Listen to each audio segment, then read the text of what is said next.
Welcome back to the game. Today is day 3 of the Victory Lap series of the $100 million launch for the $100 million money models. 72 hours, record-breaking, Guinness, rahahaha, all good stuff, things like that, awards, plaques, and all that jazz. But today's all Hormozi Hotline. We clipped it so that it's just that, but we also had a couple of unique things that were different on day 3 than the other 2 days. 2 main differences. So number 1 is that I had way more involvement with Sharon and Layla, so that was a lot of fun. And I think you'll see the dynamic, and you'll see Layla and I's marriage and work dynamic more prevalent in this than you probably ever have. You also see Sharon and I's dynamic as well, because he's president of ACQ, and he's come in, and for those of you who guys don't know who Sharon is, Sharon's had 2 billion-dollar companies, and with ACQ, he's going for a hat trick, and I think we're making great progress along that. Beyond that, though, the end of the stream, we did a little bit of reflections on the entirety of the launch, and I think there's some pretty high-level, very valuable nuggets that can get shared there, and I think you might enjoy them. And so this is the day 3 Bring It Home live stream that crossed the $100 million barrier.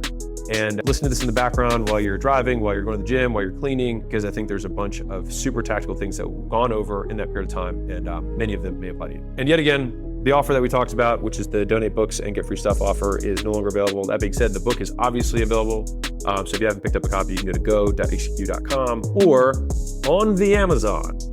It's also there. So enjoy. All right, everyone. We're in the final hours of the launch, and so at midnight Pacific, which is 11 hours from now, all of the bonuses associated with donating more books will go away. And so, based on all the things that you guys said, you guys enjoyed Hormozi Hotline, and so I'm going to be doing a lot of those, trying to get as many of you guys on the phone, help anybody out. We're going to be doing some giveaways, just some free prizes, giving stuff away. And on top of that, I think I'm going to be reading a couple of the chapters from the Lost chapters. So inside the Money Models book, I basically put the 15 most effective model mechanisms that are in there, but I have others. And so I'll explore some of those guys with you. And I think, if you're seeing this correctly, there should be some milestones that we'll try and hit along the way to close this out as we ride into the sunset. And then I retreat back to Willy Wonka's factory, and then spend the next 2 years trying to put something else really cool together for you guys. All right. So first up, we're talking to Heather, Natural Rev MD. All right, let's give her a call. Let's see what Heather's up to, shall we? Hey, Heather, what's going on? Hi, how are you? Good. So you've got 5 minutes. Tell me what's the biggest, what can I help? Like, what's revenue right now? What's profit? How can I help? All right, sounds good. I'm a physician by background. A medical billing company, started from scratch. 190,000 month, right? Okay. And then we're at 25% net profit. I do this on a somewhat semi-passive model, meaning I've got an executive team that runs day-to-day ops. Okay. What's headcount? Biggest things. Say that again. What's headcount? So 7 W-2s, and then the rest are contractors that we have. So maybe 65 total. Okay, got it. All right. So where do you want to get to, and what's holding back? So leads are biggest issue. So I've not done, other than my podcast, which has been 100% what we've done for marketing. I've not done ads. I've not done really cold outreach, like nothing. It's podcast 100%. Okay. But leads are inconsistent. Like it's feast or famine, So I don't know if obviously I can continue to podcast, and that's worked. Yeah. I guess I show up on other people's podcasts, all the things. Yeah. But do I start another acquisition channel, or do I just keep doing? How many podcasts a week are you doing? I've done 110. No, per week. Oh, one. Okay. So an easy one is to combine outbound with your podcast and invite people who would be potential customers or whales onto your podcast. You'll have super high response and show rates, and talk to them about their business. Sorry? I do a little bit of that, but maybe I should be doing more. Well, yeah, if you're doing one a week, it's not a lot, right? So yeah, I'd be doing can we do like one a day? And say, well, there's a 5X. It's like, that's just that. Okay. All right. So that's like, I think about like least operational change possible that we already know, doing something that actually works. So that's thing one. Beyond that, what's the avatar of who you're going after for medical billing? It's a private practice facility.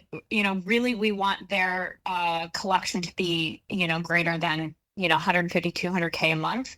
Okay. And that's been the other problem is in the very beginning, right? Small client, small fish. Yeah. That has improved where we've gotten bigger fish over the time. But yeah, getting the right avatar or getting the right client in the door. Yeah.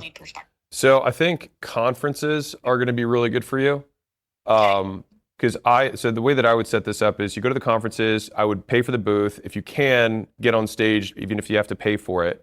And one of the benefits of this is that when I try to do the first one as you turn right into whatever the area is, because 70% of people turn right. And so they're typically organizers price them all the same by size, but you'll get more ROI from on the right hand, right by the door.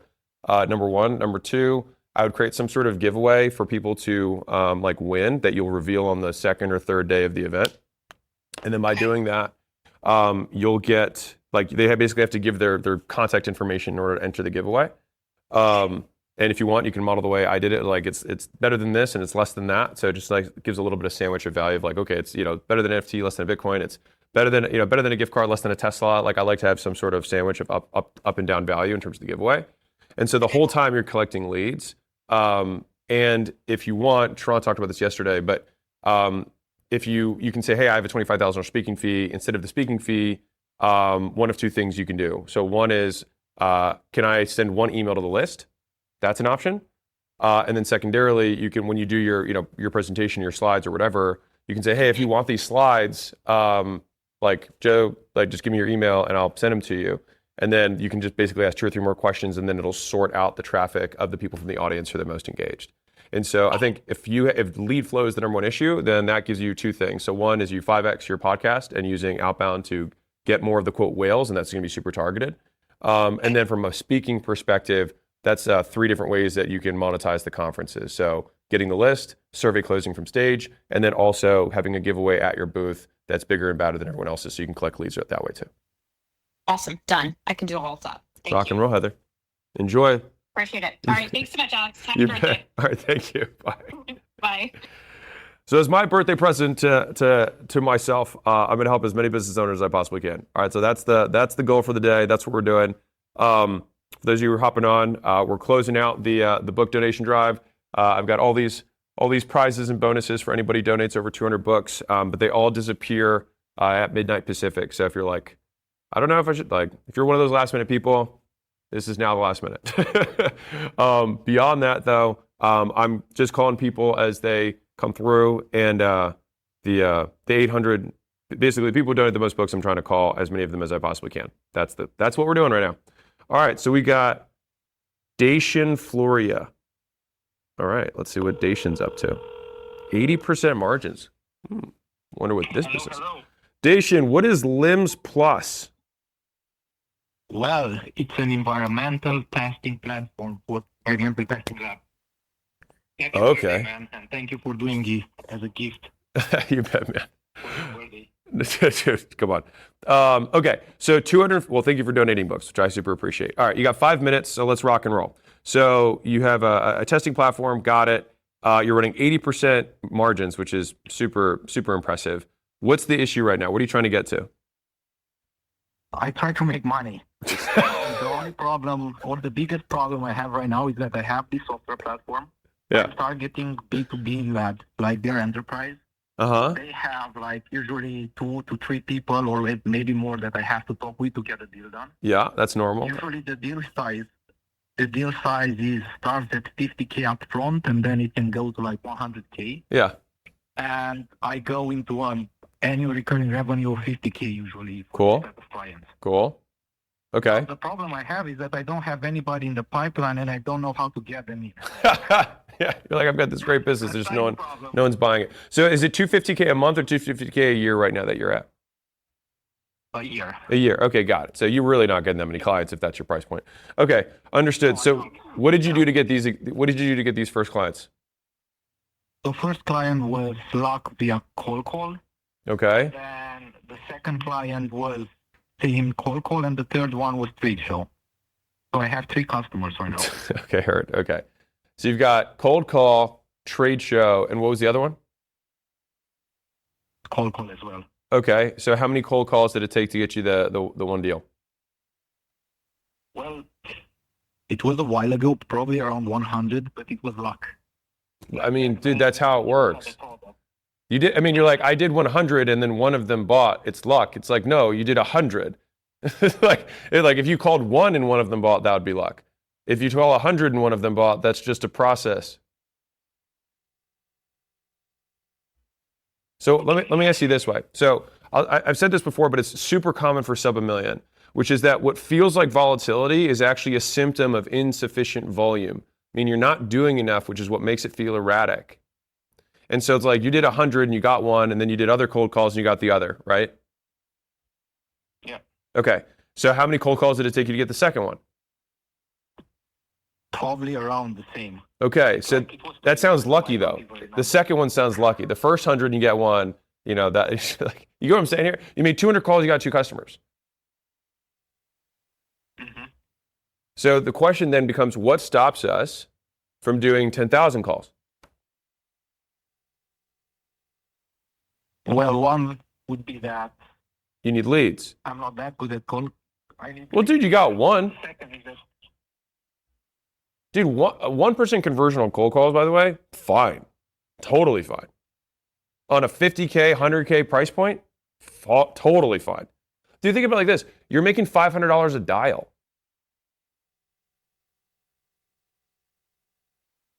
Yeah. Yeah. That's pretty good. For a dial, I don't know about you. If I want to go out to dinner tonight, I'll be like, okay, I'll make one dial. There we go. I covered my dinner. Right? That's an interesting way to think about it. Of course, you have to think of it because you've got in your head about this. Like if every time you make 100 calls, you get a deal. Then it's like, how do I need to game this for you so that you just make 100 calls every day? Mm-hmm. Okay, so what we have 60 seconds. So what's the thing that's holding you back from just saying like, yes, that makes sense? Well, that makes sense, but I don't know how to get myself leads. Okay, it's right. Then that's the leads list. Yeah. The second problem is how do I position myself with what attraction offer can I create so it makes sense for these guys? Well, for a bigger company, for what you have, a waived fee structure, which is the third fee structure that I talk about inside of the continuity section for money models, which is you have a big upfront nut. We say, hey, it's $50,000 for me to do this whole integration, and then it's $5,000 a month to month, right? It's like, or if you want to commit, I'll waive the $50,000, but you got to commit to the whole year. Yeah, but they anyway will do that because all their data is in our system. Right. Well, the thing is but you're just no, dude. I get it.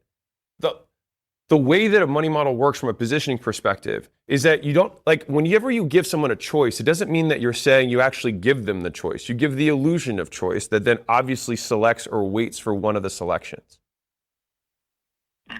So basically the question that you had is, how do I get more of these people to sign up? How do I make it more compelling for them? Well, if they think that they're getting something that costs $50,000 to set up for free, they're far more likely to do it than just saying, well, I do that anyways. It's like, yeah, no shit. But the problem is that they don't know that. You know what I'm saying? Yeah, makes sense. Okay, so I'll give you. Should I put this into an ad or something? No, I actually don't. No, this is more for the mechanics of how you actually close when you get into the thing with them. But let's solve the original issue really quickly. We are over, so I'm going to just make this as fast as I can. They got to get to the next person. Okay.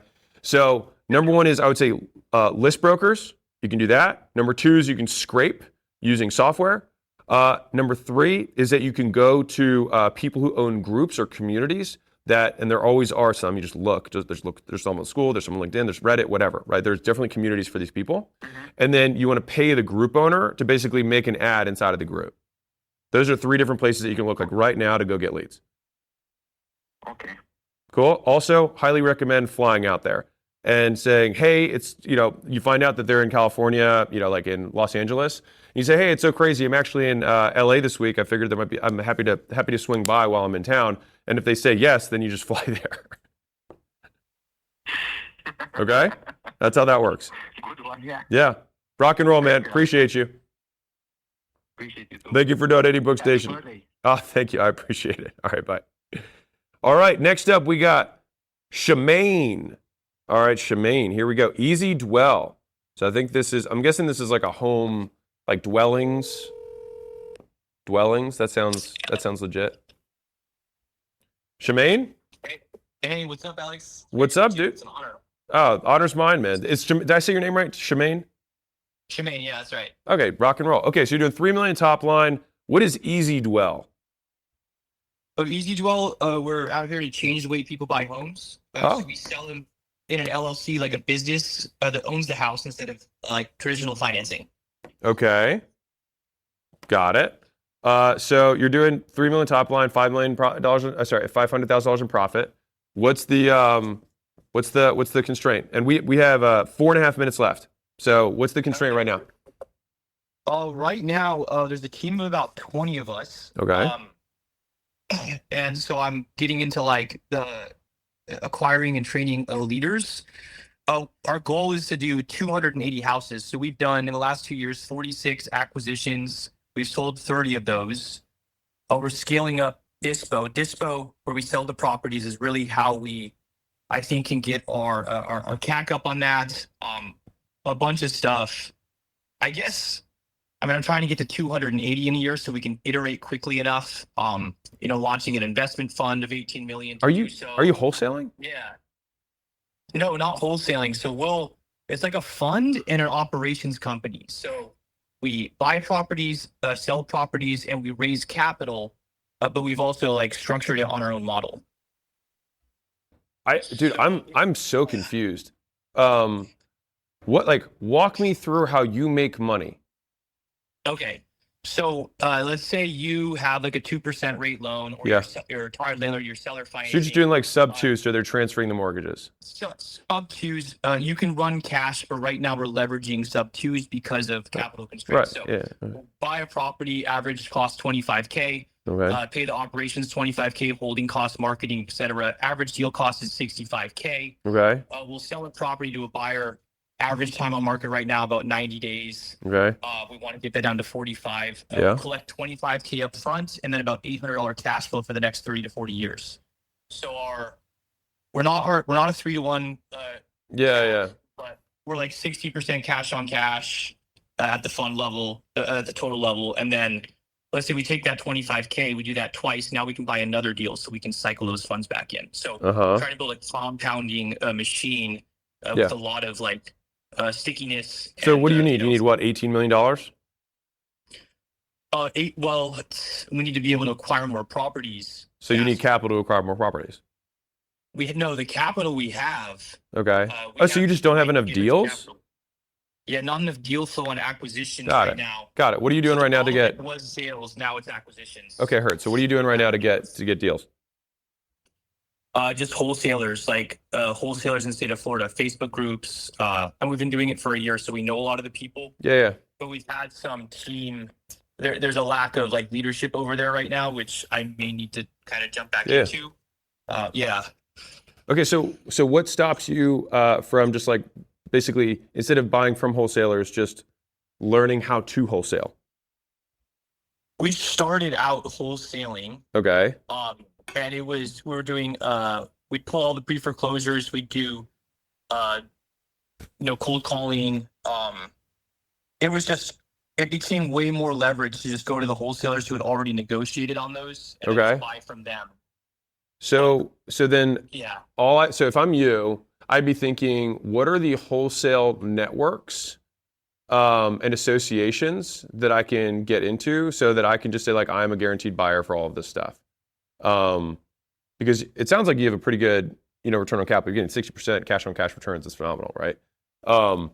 So basically you can outspend if you have that kind of return. Even if you got 50% cash on cash, you could still, you still be probably pretty happy. If it meant you could double the amount of deals you did, right?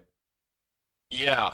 So part of the problem, like we joined like some of those groups, and there's this site where all the wholesalers post their deals on Facebook, and we've quite literally scraped like all of them. It's almost a lead problem at that point where now we're shifting to look at portfolios, like who owns 170 homes, who owns 200. I understand.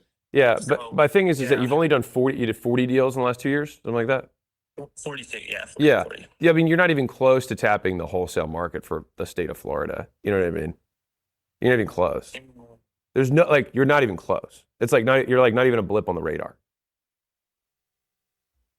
Like, I just want to break your belief around this. Like, you're not like, oh, I'm in every single one of these groups. Like, dude, you're doing $3 million a year wholesaling.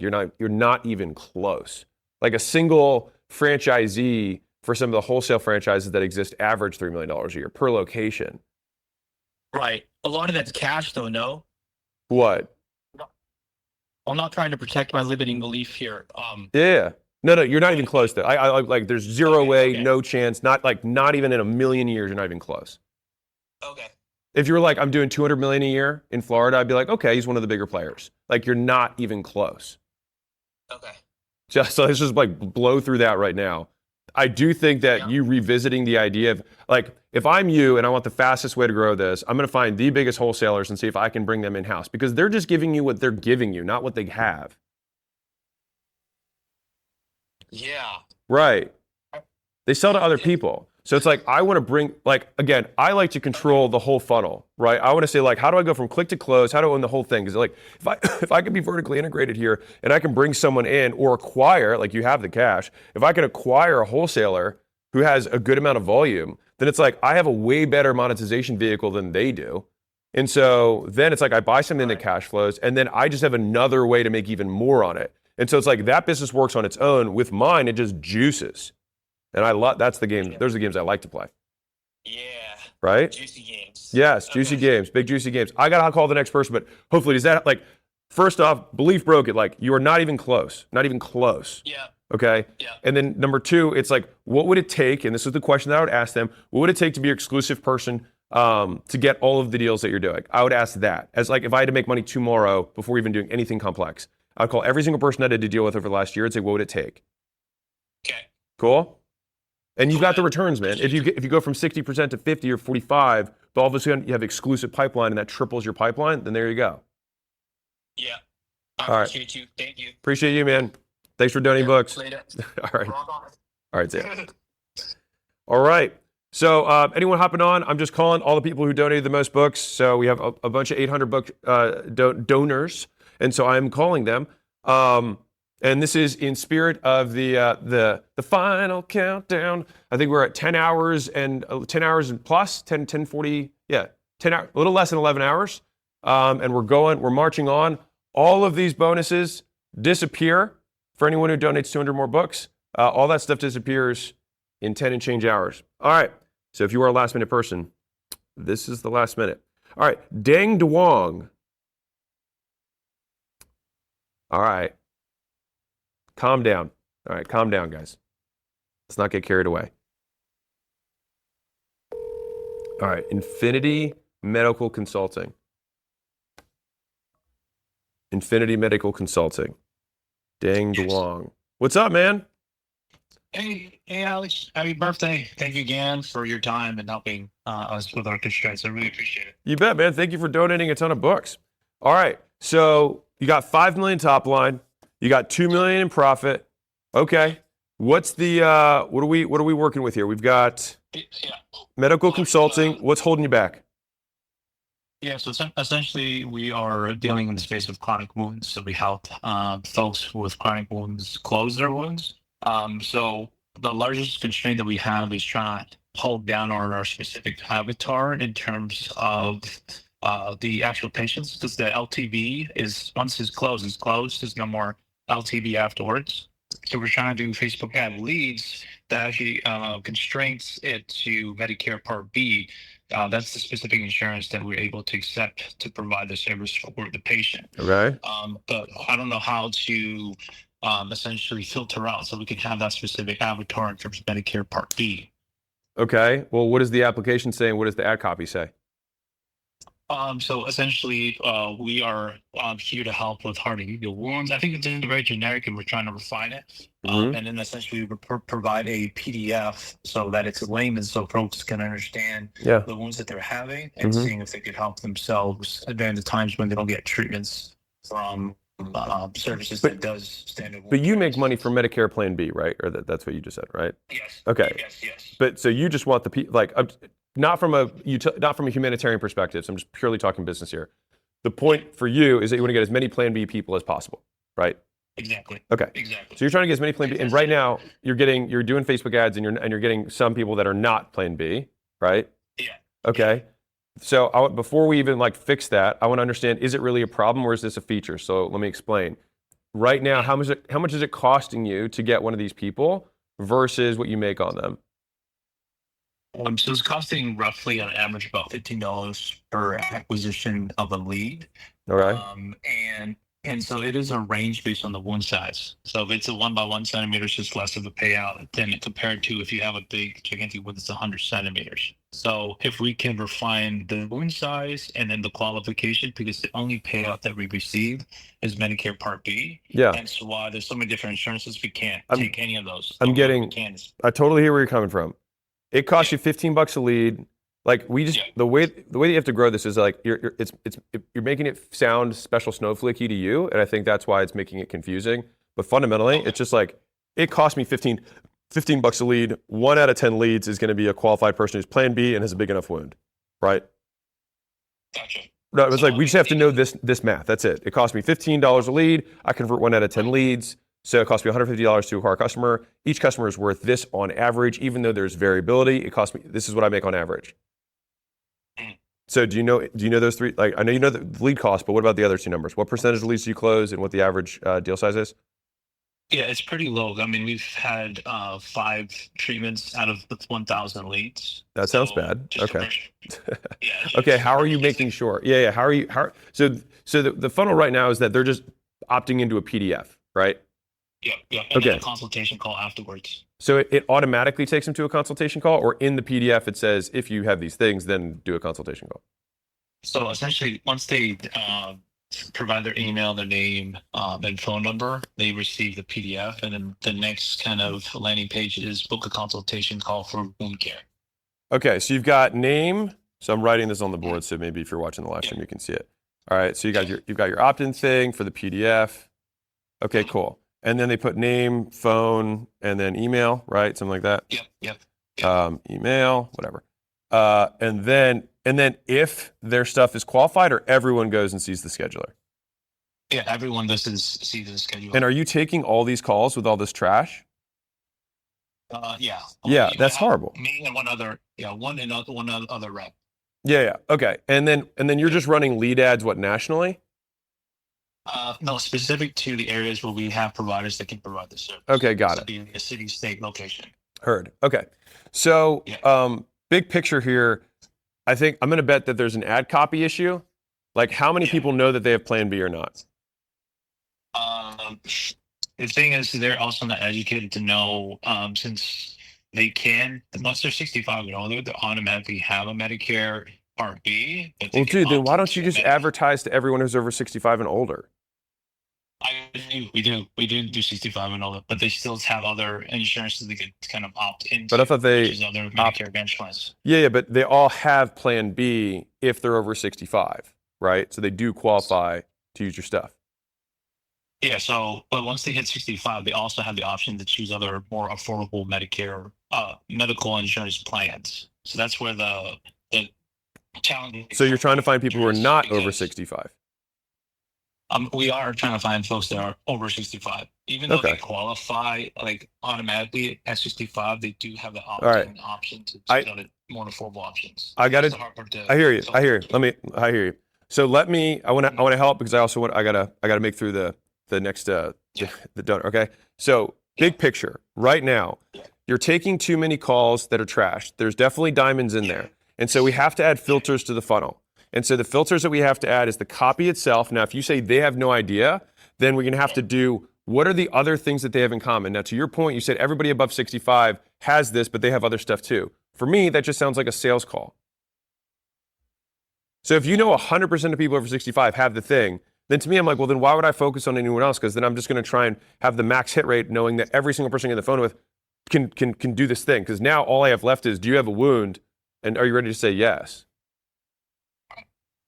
So if I'm you, my targeting is going to change to 65 plus. I would also make the messaging change on the opt-in page to just reinforce that. And then you have and then the application part, I would add in how big is the wound, and then that way you can score the leads. And if you, and like, even with that level of lead flow, maybe that's enough filtering. If it's not enough filtering and you're still getting trash, I would then start scoring them and only showing the scheduler to the people who have wound sizes above X. Gotcha. All right. That's the first thing that I would do and think through it. Yeah. All right. Appreciate you, dude. Congrats on the business. Appreciate you. No, you bet. And I mean, dude, you're doing 2 million profit, 5 million top line. Like you're not suffering right now. All right. But if you're being inefficient, then we have to add friction. That's fundamentally it. Like if you're sifting through too much crap, you got to add friction. Yeah. Gotcha. No, I think I appreciate that, Alex. You bet. It really helps. Awesome, man. Talk soon. Thanks for donating books. All right, bye. Thank you. Of course, absolutely. All right, rock and roll. We rocking and we rolling. All right, dude. I'm checking boxes right now. Okay, Zach Reinders. So Zach Reinders, R2 Studios Architecture. This sounds interesting.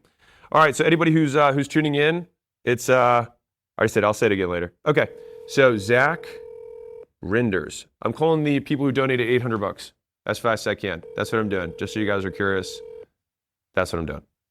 I'm doing 5 minutes apiece. This is Zach. Zach, we've got 5 minutes on Hormozi Hotline, and I want to help you with the business. So the timer has begun. Thanks for taking my call. You bet, dude. The timer has begun. Okay, so talk to me. What are we looking at? Okay.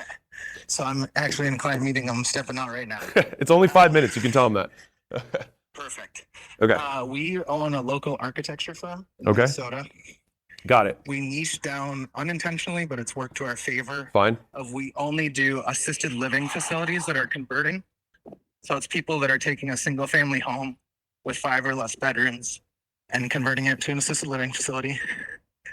They need to get licensed architecture plans from the state or for the state.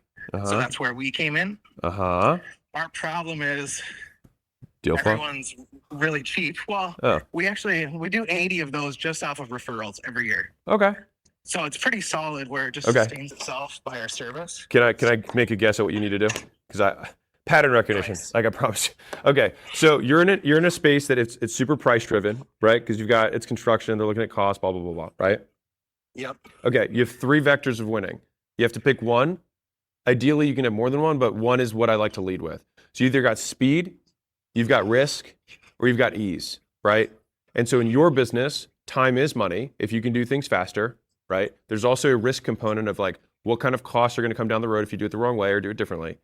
And then it's like, is there a way that we can throw some sort of verbiage or guarantees or some sort of like clawbacks that a customer can get where we say, listen, we'll put our skin in the game to make sure that we'll be on time and on budget so that you can build your thing faster so you can get faster returns on capital. Because I'm assuming these, like, you quote sell to an investor or you sell to a GC?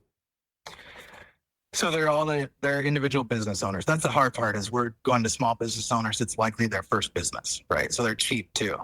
Okay. I mean, who are the best business owners that you deal with?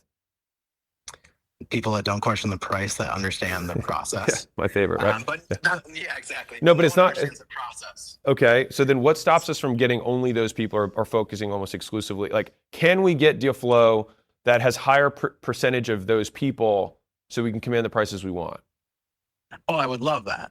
And part of it is I've tried to expand so that we give one faster speed, like you mentioned. So we get our plans back to you within a week. Yeah. So that's faster than most everyone. Yeah. And then we on the back end, no one understands the process. So I've learned it really well. So that's where I come in and I can give them that guidance versus just someone that's giving them a commodity of just a single plan. Yeah. So that's where we've been able to get our price up some, but I need to get it up higher.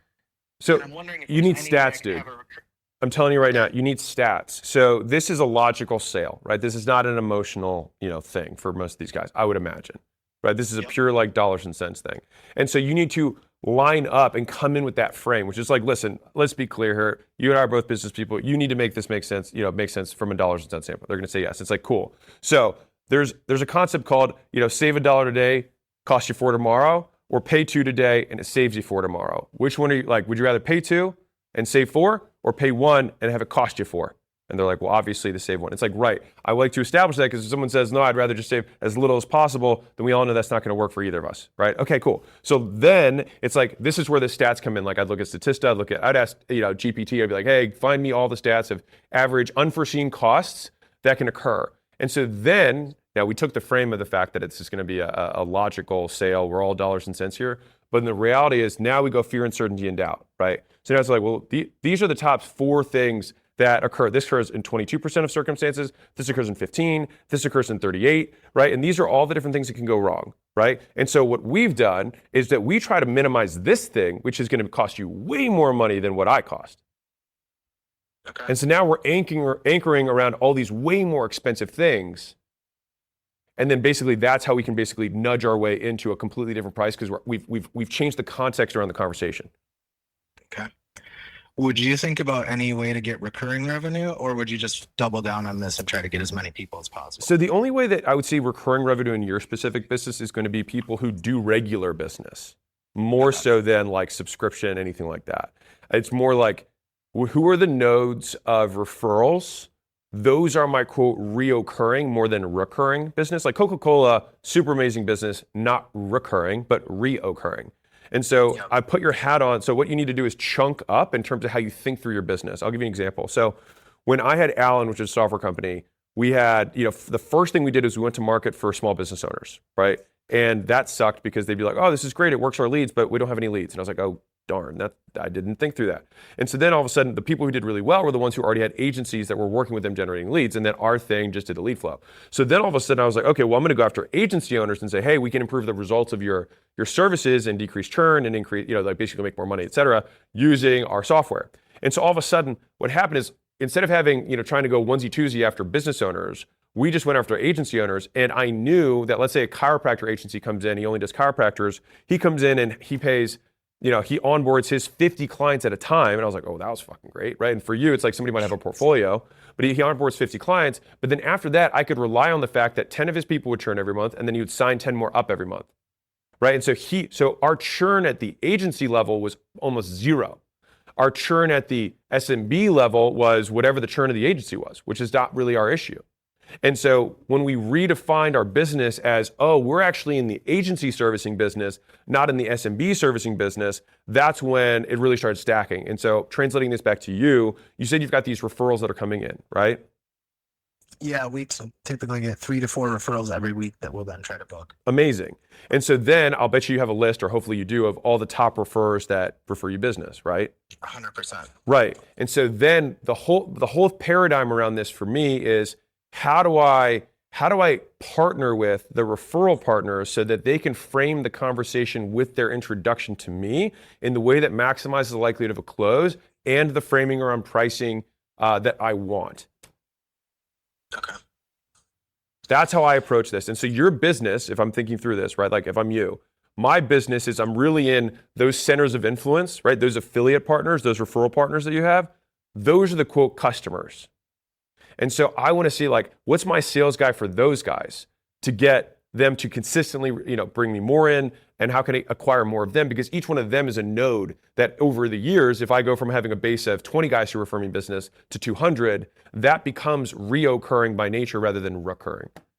Okay. But still Do you have stable. a suggestion on our referral bonus for those people? Are you allowed to do kickbacks legally? I think so. Okay, great. Well, if you're allowed to do, I'll double check. yeah, if you're able to do kickbacks legally, there's 3 different affiliate structures that I like. Like you'll immediately know, I'll say all 3 of them, and you'll know which one's right for you.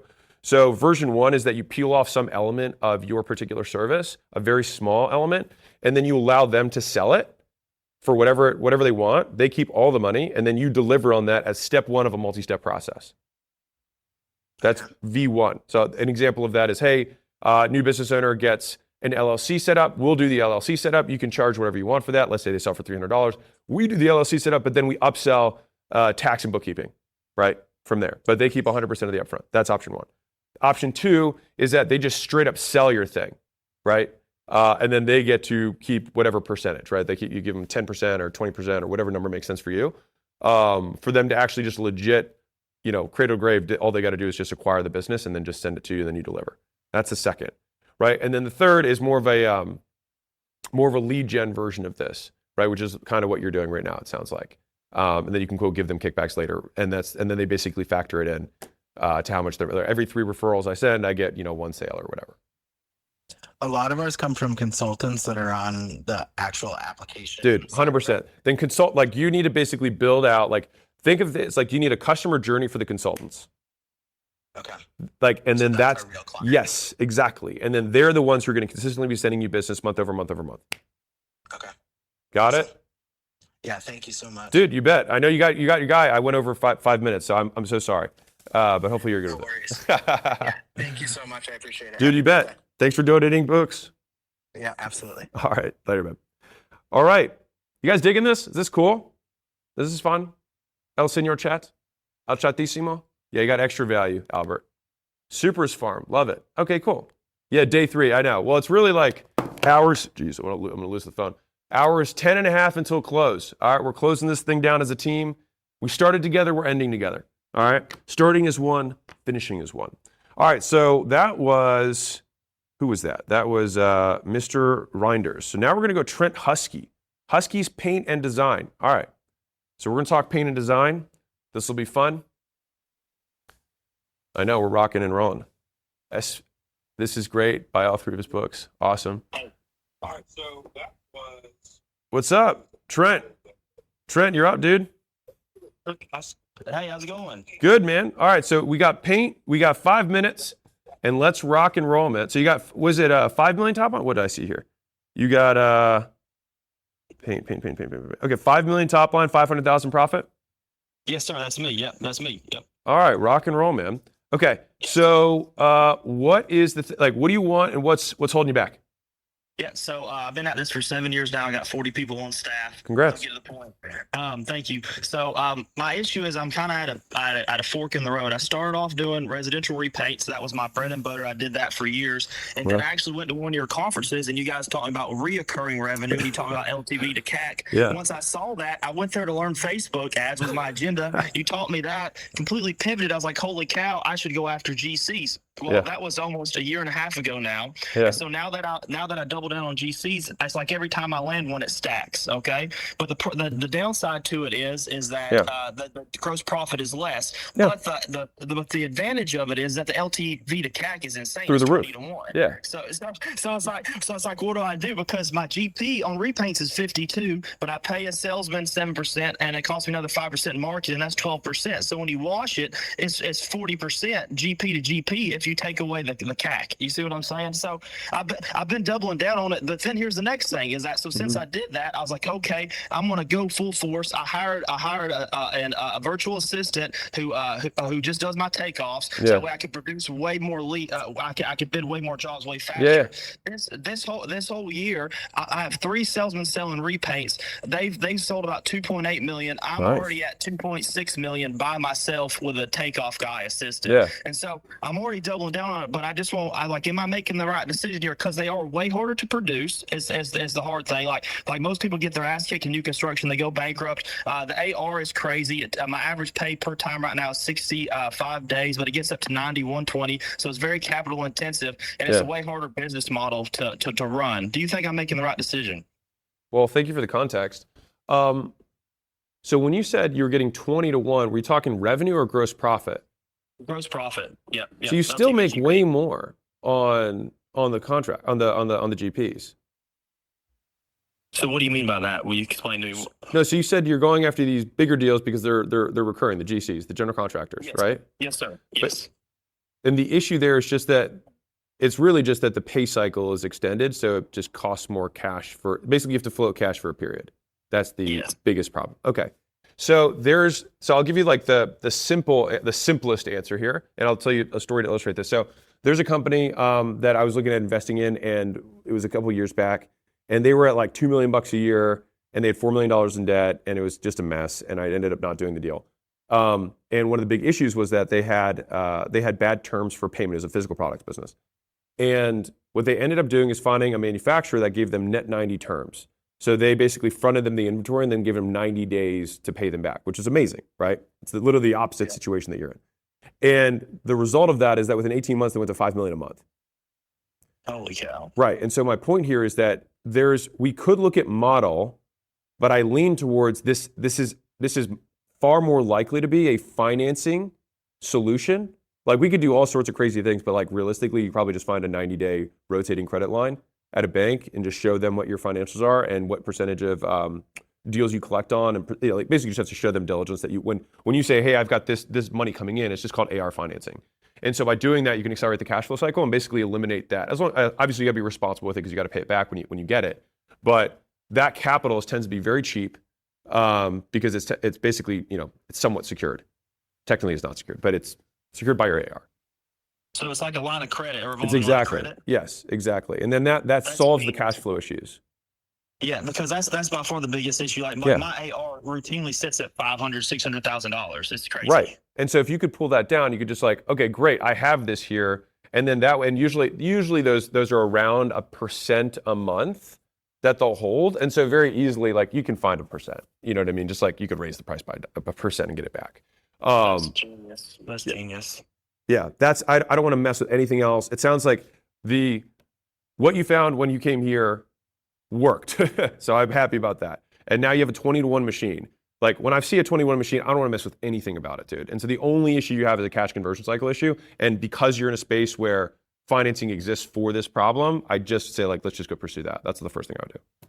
That is genius. Thank you so much. I'm telling you, because like whenever I was there, I had that epiphany, and like you guys were passing around the mic, and I was raising my hand. I was like, please just tell me. I don't know if this is right, and I didn't get to ask. I was like, I'm just fucking going for it. Excuse my language. No, you're good, man. Well, I appreciate you donating 800 books, and honestly, thank you so much for me and from the entrepreneurs that you donate books to. Happy birthday. Thank you so much. I really appreciate you. You bet. Thanks, Rhett. All right, bye. Okay, now we're going. Is that cool? That's exciting, right? That's kind of fun. Yeah, this like honestly, guys, I could literally do this all day. Well, you will see. I love business. It's like the only thing that I really enjoy. It's like the only thing I derive joy from. So, yeah, I would do it for free, and here we are, and I'm doing it if you donate books. So, Daniel Mueller, next up, sounds German. All right, let's see what this is. Heismuller. All right, let's see. It's 4'9". I'm guessing he's German, like actually German, not just like his ethnicity, but I think his country of origin. What's up? Are you? Are we in Germany? Yeah, we're in Germany. I guessed it. Okay, talk to me about the business. What's Heismuller? All right. So we have 5 minutes too. Just want to give you a heads up. We have 5 minutes just to give you a heads up. Okay, go for it. Great, thank you. I just started a business for a month ago, and the first business, I had a little bit of I grew too fast. Okay. And I had various issues. Okay. And so now I'm like wondering how you could decide when to roll and like when and what systems to roll first. You know? Yes. Really good question. So first off the bat, I don't know what went wrong when you said you grew too fast. But my guess is that so one of the sayings I have is that you can't really overexpand, but you can under talent. Meaning the people that you brought in when you were, quote, growing too quickly were just insufficiently skilled. And as a result, things started breaking and falling through the cracks. Yeah, so I went to the VAM last year. Yeah. And, I think the issue was we identified it as like I went over my skis. Yeah. Yeah. That's what you said. Yeah. You basically you were spread too thin. And you can be spread too thin because you don't have enough support from good enough teammates. And if I say anything you don't understand because I talk fast, just correct me. All right, just hold me back. But right now, the speed of I'll talk a little. Sorry. So the speed of your expansion should be correlated with the speed of your ability to acquire talent. So the speed of your ability to get good people into your business to hire them. And so the reason that it felt like you were overexpanding is because you had no help. That makes sense. Okay. So if that was the situation, I would then look at my calendar. Basically, the follow-up question is, do you have the cash flow to pay somebody what's required to get the help you need to expand the business currently? Do you? I do like so right now I hired my first sales rep. Yeah. Starting next month. Okay. And I'm doing 150K revenue this month, and Yeah. I have like 25K profit. Okay. It's a little so low. I don't know, like if that. It's a service business? Yeah. I do it's like an HVAC company, and we specialize on heat pumps. Yeah, heard. So I think that especially if you're a niche, service like that, niche home service especially, or commercial service, you probably, this is me just guessing, you're probably also a little mispriced.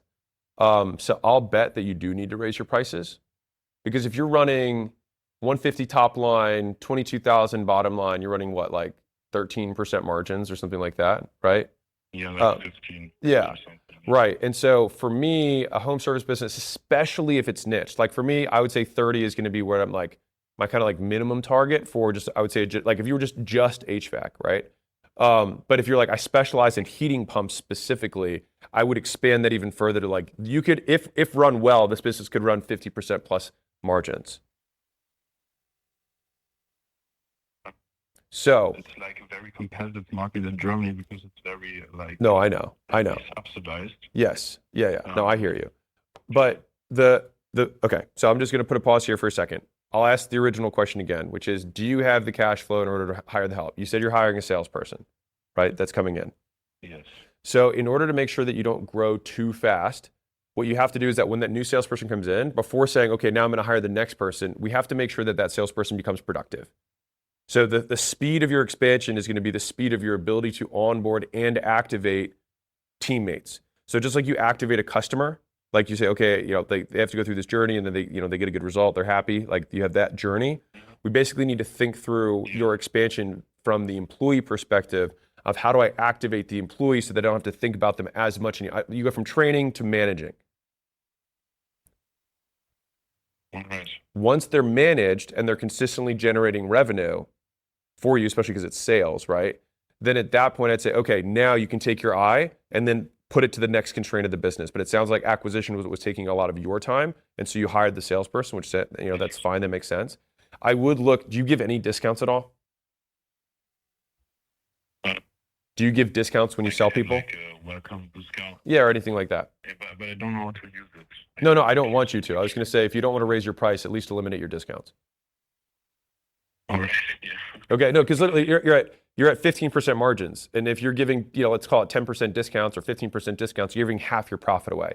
And so if you feel uncomfortable about raising the price, then what I would do is say eliminate discounts and then add speed or add risk-free. So it's like, okay, so if you buy today, we'll do it faster. If you buy today, I'll guarantee this. Rather than if you buy today, you can pay less. Does that make sense? Yeah, it makes sense. That's what I would approach to try and get a little bit more premium on your pricing. So that, because like, dude, your margins are so low that even 5-10% jumps is like 60% increases in your actual take home. I'm kind of afraid that if I raise price, I don't sell. Well, everyone's always afraid of that. That's why no one does it. Yeah. But I guess I do it now. Yes. Again, you have to focus on, the thing is you are afraid of raising prices because you believe that you sell a commodity. If you and someone else do what the prospect believes to be the same thing, then they will choose the lower one, for sure. No question there. So the question is, how do we get them to not perceive them the same thing? Which is why the first chapter of the offers book is like, it's an apple and orange issue, right? You're selling a commodity. And so we have to get you to not sell a commodity, which means that we have to either add speed, we have to add ease, we have to make it more risk-free for them so that they say, okay, good, fast, and cheap, pick two. This guy is cheap and he's fast. But the thing is that it's not really cheap because you have to pay twice as much because I'm going to have to fix it. And it's going to cost you way more. And it's going to take you longer. So which one do you really want? Right? So it's like you have to break the frame, you have to reframe the conversation. Got it. Cool? And again, sometimes that frame even... Sorry, go ahead. So I raise prices and then I like hire for the next constraint and I only hire the next person when Yes. the person I already hired is like Yes. fully on board. Yes. All right. You nailed it. Thank you. No, you bet. Thank you, man. Good luck with the business. Congratulations. And you are in a niche, man. I bet, like, Thanks a lot. I'll bet you have the pricing power. I'm just telling you, man. All right. I got to jump to the next call. I appreciate you donating books, man. Thank you so much. Thank you. All right, bye. All right, dude, I'm telling you guys, pricing, like the biggest lever by far on your ability to generate profit. It's like I think PC said this 2 days ago. Patrick Campbell, he's one of the speakers at the launch. They did a huge meta-analysis of this. It has a 3 or 4x stronger influence on profit than any other thing you can do, which is you could keep customers longer, which is amazing. You could get more customers, also amazing. But the thing that's going to generate by far the most take-home increase, if you were to proportionally increase each of them, pricing is going to be way, way, way more. And so nailing pricing and being willing to experiment and do that with different prospects that are coming in and try new pricing structures out. Again, models is about monetization in general. But the bonus is, by the way, the entire profit system, which is the last column on our on the playbooks, which is the fast cash playbook, the pricing playbook, and the price raise playbook. Those 3 playbooks basically walk through the process of what does it look like to actually raise prices? How do you do it without fancy analytics? And then there's 10 optimizations of just like, how do I position this in a way that changes how they perceive the price so that it allows me to charge 50% more, right? If you're like, well, both of these are apples, it's like, yeah, of course the customer's going to go for the cheaper apple. I would too, so would you. And so it's like, well, I need this to be a banana. And then say, okay, well, what are we really looking for? Do you need fruit? Or do you just need vitamin C? Because in fact, I can give you a vitamin C IV drip, right? And then and it's 500 times the price. But because we're trying to figure out, do we have to sell a fruit? Or is it like a totally different way that we're trying to solve the problem? All right, so that's how I'm thinking through. Next one up we've got is Daniel. We have 2 Daniels in a row. What do you know? Daniel Linares, DLE Event Group. Oh, events, fun. I know something about that. I know something about events. A little bit. Run an event or 2 in my day.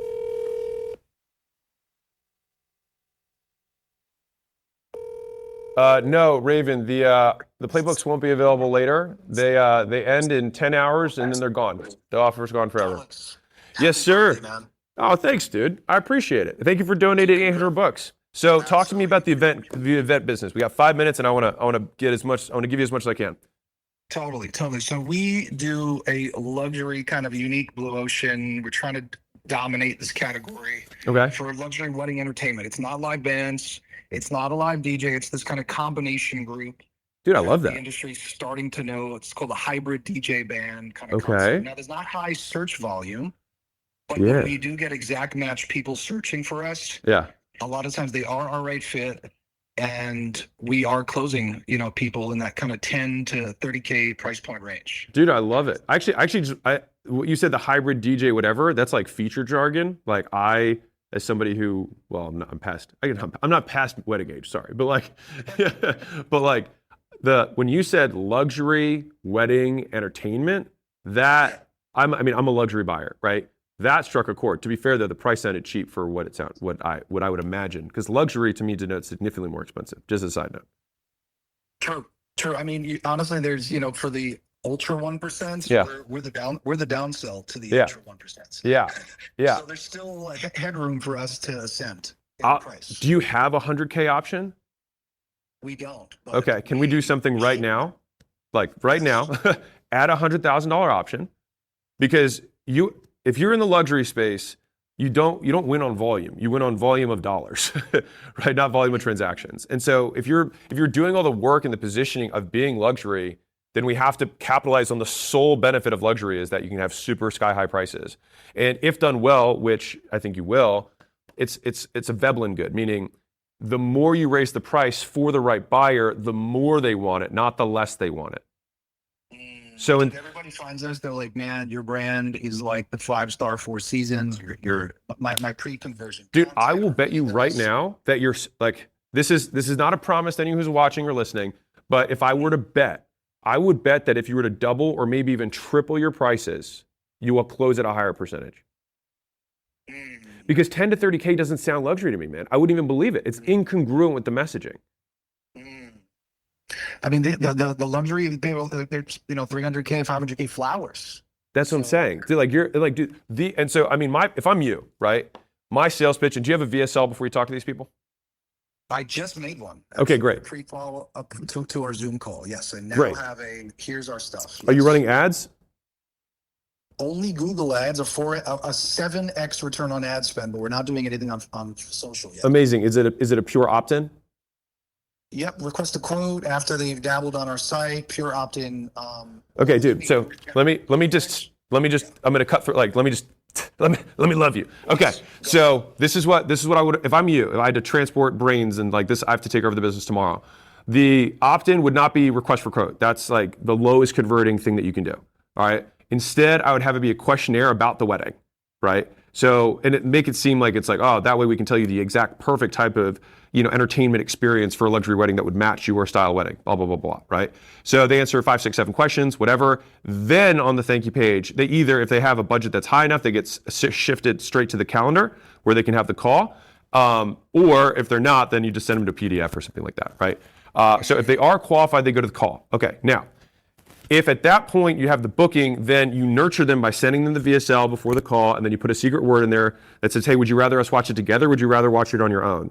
All right, everybody's gonna say, oh, no, I'd rather watch it on my own, which is great, but now they committed to watching it, which is the point. And if for some reason they forget to watch it, then you've already set the seed so that you're like, oh, did you get a chance to watch the thing? Which if you put a secret word inside of it saying, hey, by the way, just so we're prepared, tell us the head count of your wedding, just text the person who texted you this back. And so you should get numbers that are like 50, 195, whatever, but then that way you know they actually watched it, right? And so then when you hop on the call, you reconfirm they watched it, and then the first however many minutes, if they didn't, you say, hey, no worries, I'm gonna grab a coffee, go watch this video, and then you'll pick back up, right? Just as an easy way to make sure that every single person is pre-framed properly for the call. Now, the contents of that VSL, I know you already filmed it, but the content of the VSL, the way I would think about it would be how, basically, I wanna break frame here. It's like, okay, so what do you think people remember the most about the wedding? Right, and I would look at statistics, I'd look at surveys, I would do whatever I could to try and have like, the thing that people remember the most is this. The thing that people spend the most on is this. And so no one remembers where they had chicken or steak. No one. But what they do remember is how good of a time it was. That's where memories are made. And so we should be spending our money in proportion to the memorability or basically the memory contribution of, size of each dollar. Right? Mm-hmm. And so this would be the frame that I would enter the conversation with. And so if they're spending $500,000 on flowers, no one remembers the flowers. Everyone remember what the entertainment was. It's really good, man. That's the frame. And then you can start selling 100,000, 150,000. Dude, you're luxury. Like, we're luxury. Let's go Luke's, right? Let's feel it. And just continue to be messaging wise, more and more unique as we do it. Yes. And so I would, again, I said put a 100K offer up there, but like 100K I think is probably where is going to become your bread and butter. Just being real. Like, you need a 250,000. Like, dude, if you're luxury weddings, you've got a bridezilla and dad's paying and he's a hedge fund manager, he doesn't give a fuck. Damn, mind blown, brother. Yeah, as a luxury consumer, like, let me tell you, they will spend. They just want the best. And right now, your prices actually, I honestly think are hurting you. 10K for a wedding is like the napkins. We get so many people that don't flinch, right? And right. Those are probably what's your close rate? Yeah, what's your close rate right now? Close rate, we meet with 10, we probably close, I think like 20% out of it, so like about 20% close rate of booked calls. Yeah. Of booked calls. Okay. Of booked calls. Well, how many of those would you say you cancel because they're just not qualified? They cancel themselves. Okay. Our automation shows them our pricing in advance. Yeah. They'll set up a meeting and then they'll cancel it because like, oh shit. Yeah, that's the thing. So what I started with, like, that's where we have the question flow rather than, request an invoice. It's like, no, like, take our perfect entertainment quiz, perfect match entertainment quiz. They go through it, and then it automatically sorts them so they don't even see your calendar. You don't have to waste your time with it, right? Filter them out. Yes. The budget Yes. Yes. Such. What percentage of the calls that you take do you close? Not of scheduled. How many do we take that are actually, like, you mean our show up rate? Yeah, well, yeah, showed calls that you make an offer to. Of the offered people, what percentage close? Of the offered people, what percentage close? Probably 25%, about 25%. Oh, so the vast majority don't cancel their call. They don't. We get a 90% show of the people that, Yeah. Get on our calendar. So the way that I framed it is what that needs to be reflected in that VSL. It needs to be reinforced at the beginning of the call. You should be anchoring around $250,000, $500,000 expenses, so that when you say your price, it'll seem like way better. And I think that you start with the 100K and you really do like go for the 100K. And if you want, so obviously you just got a bunch of books, but the anchor upsell, which is in the upsell attraction mechanisms, the way to really, really juice it, if you want to get nasty with it, is that you present the 100K offer. All right, that's now your new offer. Okay, I want you to like wrap your head around that. 100K is the offer, but your core offer right now, which is your 30, right? Let's make it 35 because that's the same thing anyways. So make it 35. But what you're going to do is you're going to look at the 100K and you're going to say, of these things, what one thing is just really specific that most people don't particularly need, except for somebody who's a super baller, but everyone else is really happy with 9 out of these 10 things. And so what you do is you have the 100K thing, and then some people just say, yeah, I want the best thing. Done. They don't even care anything. They just say yes at 100. If they say no, then you say, oh, you know what? Well, do you care a lot about where the DJ was born? I'm just giving it a stupid example.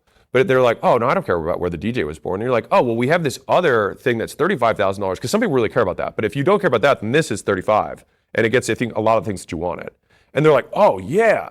Because when you do an anchor upsell properly, right, the first thing is like you want to get the whales, and you got to commit to it. You can't just like toss it up and then be like, oh, you don't want that, and then start selling the other thing. You have to truly sell 100K. You got to commit. And they have to really consider it, otherwise anchors don't work.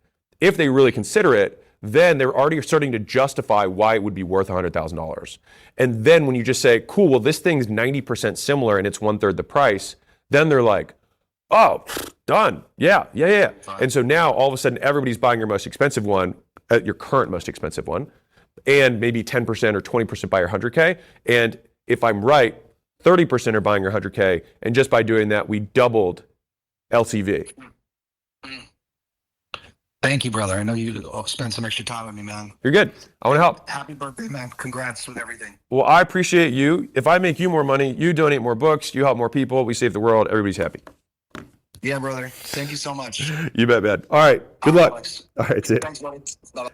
All right. That was fun, right? I know that was more than we hit a milestone. Okay. 3.28. So we just hit a milestone. Oh, geez. All right. Let's rock and roll. Sweet. Okay. So I got a call. Okay. So who's hooking me up with a number? Ed, are you sending me numbers? We'll do it in a second. Okay. I'll call one more, and then we're calling single book buyers. All right. Hold on. So I'm gonna call an 800 buyer who's coming in.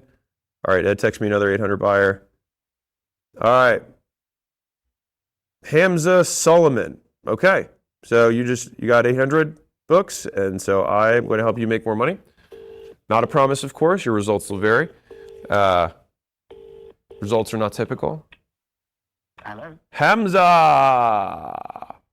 We got 5 minutes, brother. Talk to me. What's you're the dentalist. You're doing 9 million top line, 3 million in profit, right?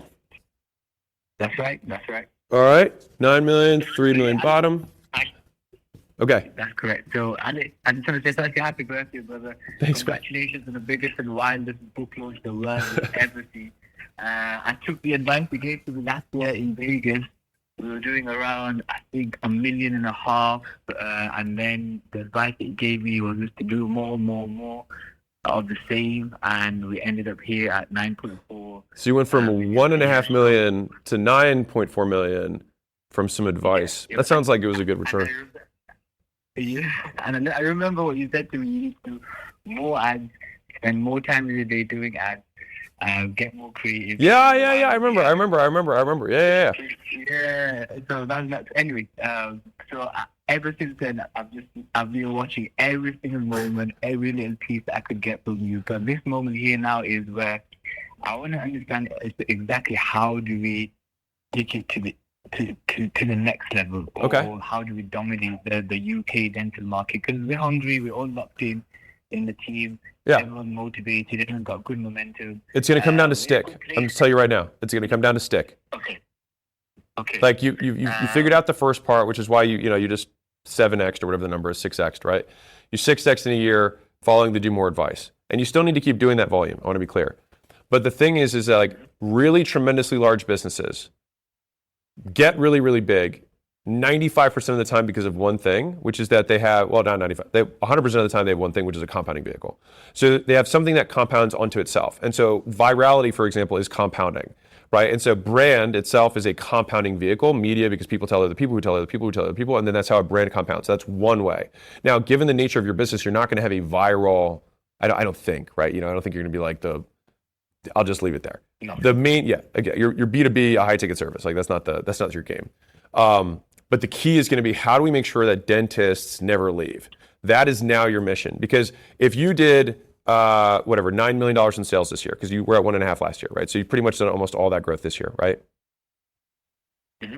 So the key is if over the next 5 years you did no more acquisition, but every year you do $10 million a year in sales, right? It's just that next year you're at 20. And then the year after that you're at 30. And the year after that you're at 40. And your margin is disproportionately growing because you don't have a huge amount of OpEx. That's the game we need to get to now. That's your next level. But how do you do that, Alex? Because right now I can see the pressure on the sales team. Yeah. I can see that the kind of not listening in a way as well. And it's hard to, I guess, manage the sales team when there's more ad spend. I want to spend more. Well, I don't think the answer is spend more right now. The answer was spend more when you came. That was the answer. Right now, the answer is not spend more. The answer right now is you have to keep the people you're selling. You have to keep delivering on them. You have to keep them happy. You have to reduce churn. Alex, at what point do I know that it's a sign now to move into a different location and then aggressively scale locations and as a dental group? Like that's also something on my mind which I don't want to ask you. Wait, is this out of 4 walls right now that you got the 9 million? Yeah. Oh, badass. No, okay. Yeah, we've got one more room available. Okay, heard. No, I think you're actually, now that I understand that last piece, yeah, you're ready to open a second location using the same model. You're good. Okay. I'll just keep doing that. I'm glad we got there. So we have 55 seconds to spare, but that's sorry. I misunderstood. Yes, 100%, 4 walls. You need to add another 4 walls. I'd go across town so that you have as little crossover as possible with the ads. And the thing that you have to be careful of is backfilling the talent who's required to start pop off that next one. And with the sales team, just some advice there, Alex, like how do I get a solid sales team here to handle inquiries and make sure no show rate doesn't go through the roof? Because that's what I'm. Well, dude, you just got so follow the lead nurture playbook that's coming in the mail, right? Like literally follow that to a T. Number 1, before you do anything, that's number 1. And then from a closing perspective, one of the key parts, and this is for everyone who's watching too, is that the more I've studied sales, I feel like it's like the midwit meme. I don't know if you've seen that. It's like, really, just ask more times and, no, don't bother them. And then at the end, then there's all these like tone and pacing and blah, blah, blah. And then at the end, it's just like, just ask more times and don't bother people. That's really what it comes down to. And so basically we need to have a very straightforward script that anybody can learn. And so it's how can we decrease the complexity of the sale, remove as many variables as possible so that so it's easier to onboard and train reps and grade them, because the more complexity it is, the longer it takes to train them, the longer it takes to onboard them, then the harder it is to basically manage their performance. When it's like you have 5 questions to ask and you ask them in this way and you ask them in this order, it makes it significantly easier for somebody who's not as skilled to still succeed, and that makes a better business model rather than have a business that requires exceptional salespeople to succeed. I got you. Okay, but in terms of how do you find salespeople, like it's the same for every business. You're gonna have to recruit hard.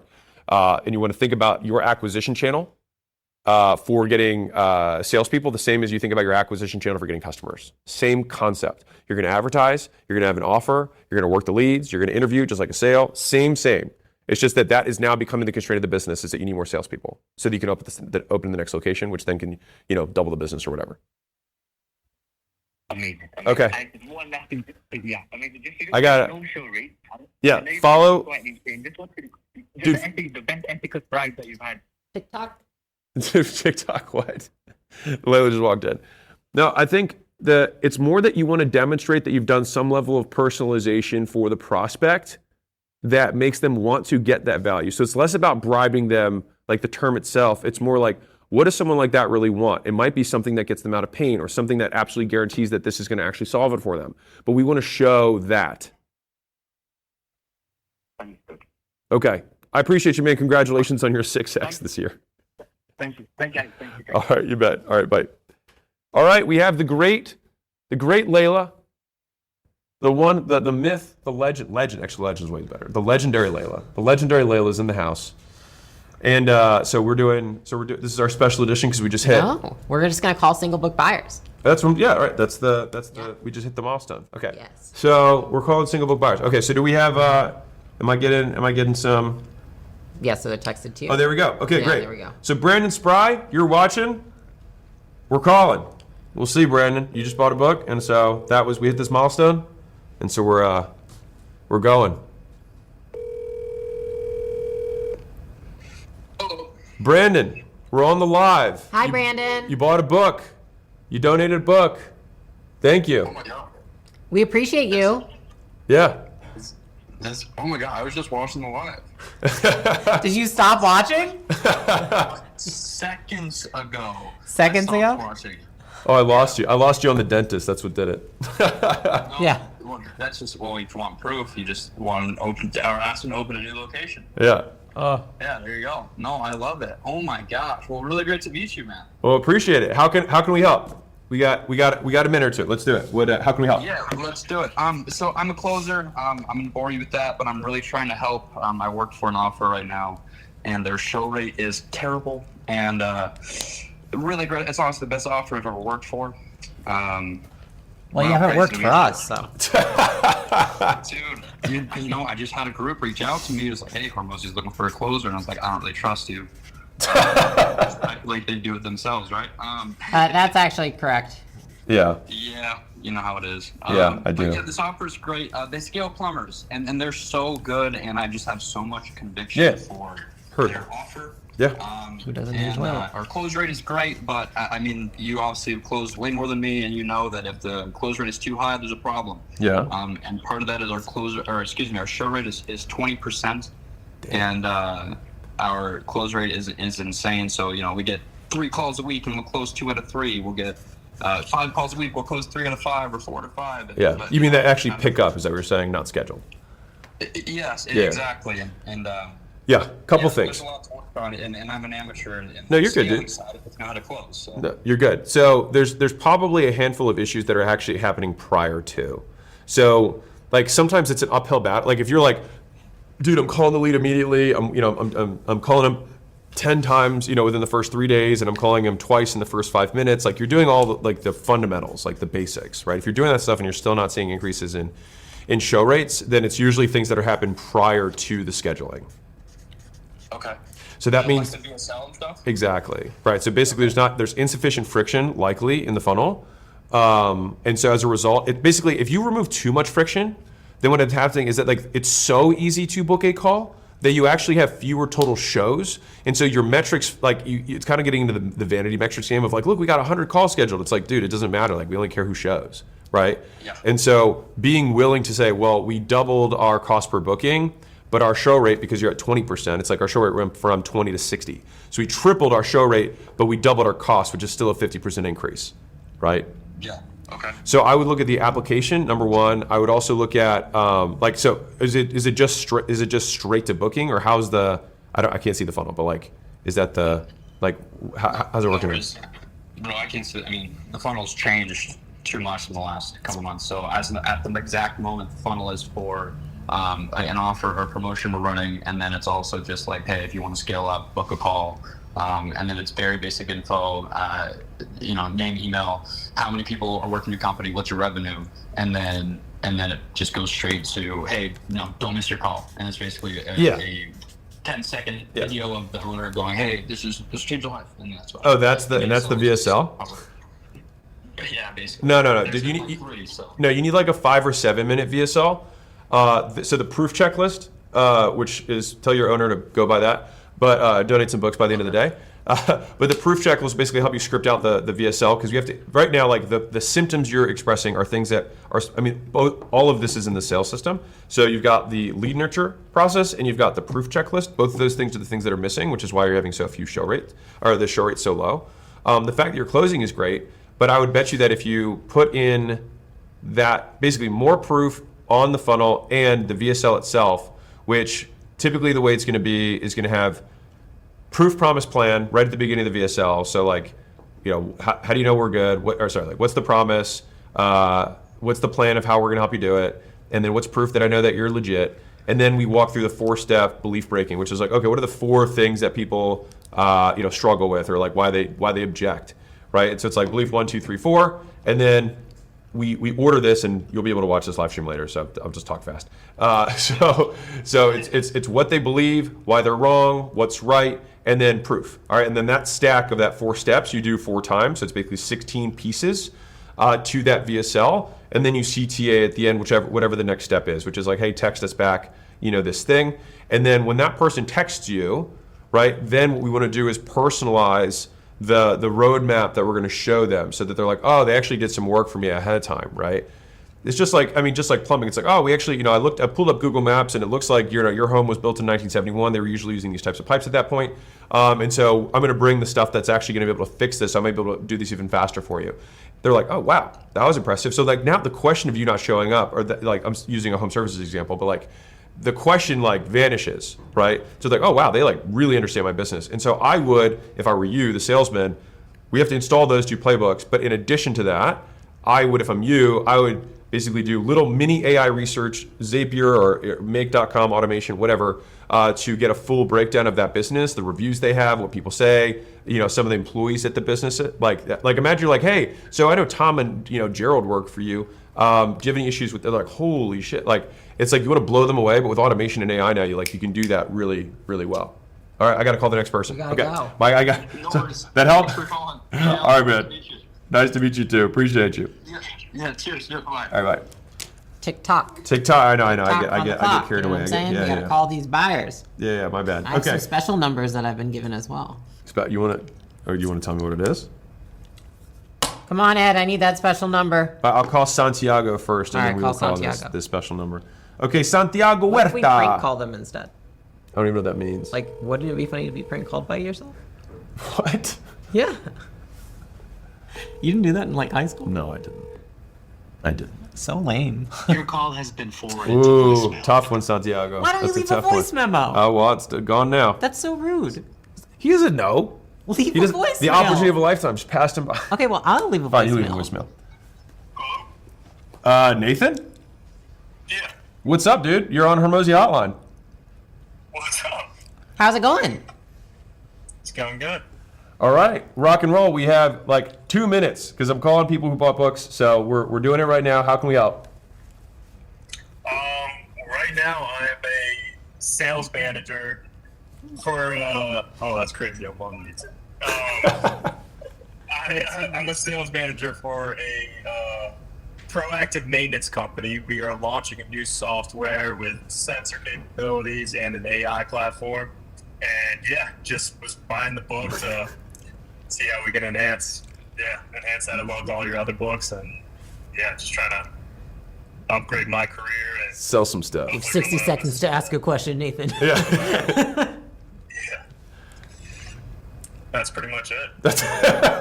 Well, I mean, I could just say thank you. Yeah, honestly, yeah, this is it's a crazy honor. I'm like a huge fan of yours, dude, and yeah, just love your stuff. Well, I'm a huge fan of yours for putting in the work, man. Chopping wood. Yeah, we appreciate you. Thanks for supporting and buying a book. Yeah. Absolutely. No, my pleasure, guys. I appreciate it. You bet, man. All right. Well, hey, have a good Monday. Thanks. All right, later, man. All right, bye. I was like wave at the phone. I don't know, that's my own thing. That's old man. Do you want old man Mosey? Okay. Do you want to? Do you have a special number? I'm waiting on a couple of them. So let's all right, go. We'll go Alex. with Alex. Oh, there's not enough room in this live stream for more than one of us. Not enough room in this live stream.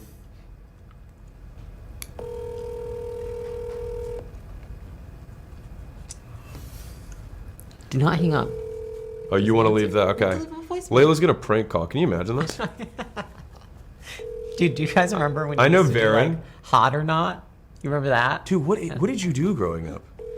I went to be fair, I went to all guys school, so like Hot or Not was not really a thing. Alex Miller with Lunch Denver. Sorry I missed your call. Feel free to shoot me a text, and I'll get back to you as soon as possible. Tough, Alex. But this is Layla and Alex Hormozi What's up? saying hi. Hormozi hotline, but you missed the call, so I said we have to leave you a voicemail. I feel like this is it's worse than not getting a call. Like I feel like getting a voicemail. It's like it's worse than just not getting a call. I don't think so. God, it's terrifying. Well, Alex, thank you for grabbing a book, and we wish you all of the fortune that comes from everything in its Thanks context. for supporting. Yeah, appreciate you. All right. Okay. How awkward was that? I don't think that was that awkward. I don't think that was awkward at all. I thought that was friendly. All right, do we have another one?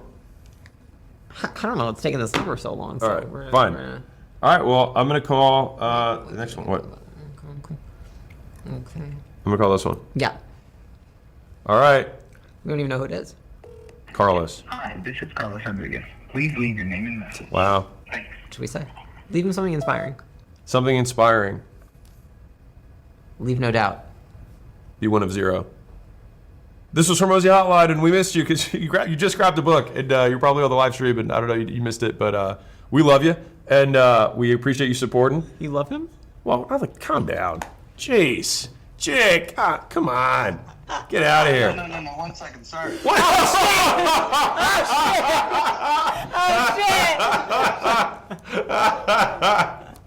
I didn't mean to miss anything. Dude, he's saved by the bell, dude. My finger was hovering over the hang up. All right, dude, how can we help, man? Okay, so who, what, when, or why? I'm Carlos Rodriguez, Stanford PhD research student. What do we do? I make medicine, so I'm working on creating new treatments for leukemia, trying to get rid of chemotherapy and radiation to help treat people with blood cancer. Cool. The problem that I'm having is that we're having a hard time getting funding, right? Recent budget cuts, a lot of funding is going missing. It's harder for people to get funding. Sure. We just recently submitted one thing, which I think has a pretty high probability of getting us, 100K, 200K over the next year or two, which isn't really enough to cover the 3 staff that we have. Okay. So I'm looking to you, seeing if we can come up with more creative ways of getting this funding, research funded, because we have some really exciting results that we can do bone marrow transplant without chemotherapy or radiation in mice. But we well, how much you need, dude? accelerate this, we need money. How much you need? much? I'm thinking $2 million would get us to the finish line in monkey studies, by the end of this year, possibly middle of next year. Got it. Faster. So how big's the average grants? Like, how many, do you just normally get 1 grant or multiple grants? We normally apply to, 3 or 4 grants. On the high end, they can be 10 million, so you get that, once every decade, or, the more sustainable version is 1 grant every year or 2, and that keeps the lab running and helps pay for the staff. Yeah, heard. So my thinking process is that this is, believe it or not, this works the exact same way as like closing a deal. You know what I mean? And so I think, to me, I would hear this, and I don't know, Layla, you can chime in, but like insufficient volume of like, okay, we're applying to 3 or 4. It's like, how do we apply to like 300? Like I try to solve that question. Like, what would it take to guarantee that this doesn't fail? And I do that. I know that sounds incredibly violent, but hopefully this launch was like a little example that I try to walk that talk. Like, I just how can we maximize the likelihood of success? Right. There's only so much that you can write or rewrite yourself. Yeah. And there's all these AI detection tools. So you have this body of work that you've written. Yeah. You want to use AI to say, hey, take some of the points that I've already written and help adapt it to this thing. But then you don't want it to get flagged by, I don't know, an AI checker on the other side. Okay. But you said you only applied to 3 or 4. Like, could you do like 30 or 40? Because the alternative is that you lose the research, right? What was that? Well, the alternative is you lose the research, right? Is that it stops. That's right. Right. So to me, it's like life or death. Right. It's existential. Right. So to me, it's like, all right, well then, like, what would it take? Stops. Yeah, we pull out all the stops. If it's like this or die, then it's this. Right. Well, I guess we don't. We have maybe a year of funding left, maybe less. So yeah, it's do or die now. I guess shifting everybody's focus from the research that we do. You know, we have a body of research and results. But it's going to go to waste unless you get the grant. It's going to go to waste unless you get the grant. So like the constraint of the system is cash flow, and the way to solve that is through volume of outreach in order to volume of applications, literally to get grants. Are there other perhaps creative strategies? I don't know, crowdsourcing funding for research that might be able to. There totally is. I would just say, what's the I always operate from find the highest likelihood path and then make it unreasonable that we wouldn't succeed by doing so much volume on the highest likelihood path. And so if you already know how to do grants and you've done multiple of them in order to get grant money, then I would say, well, if we 10x the amount of volume, the likelihood that we are successful. So let me ask this differently. If you were to do 30 grant applications, what do you think the likelihood, if all 30 were good, that you'd get the funding you need? I'd say pretty good. All right. Well, to me, it's like I don't even have another question. Like to me, it's like it's just the time it would take to. Yeah, the time it would take to figure out a different strategy. It's just the same as a business. It's like, all right, we want to figure out a new funnel right now. It's like, no, we want to just ruthlessly pursue making the old one work. Okay. That's it, man. It's just ruthless volume. Boss and say, hey, we got to try a little bit harder. Well, if it's like oh, the team, it's like, well, we can't stop the research. It's like, well, the research is going to stop no matter what unless this gets solved. Right. So like that's that. But all right, dude. I appreciate you. Thank you for grabbing a book. Yeah, and also just to respect what you're doing. Yeah, respect what you're doing, man. It's Thanks really for great. saving lives. Appreciate it. All right, have a good one. All right, dude. Bye. All right.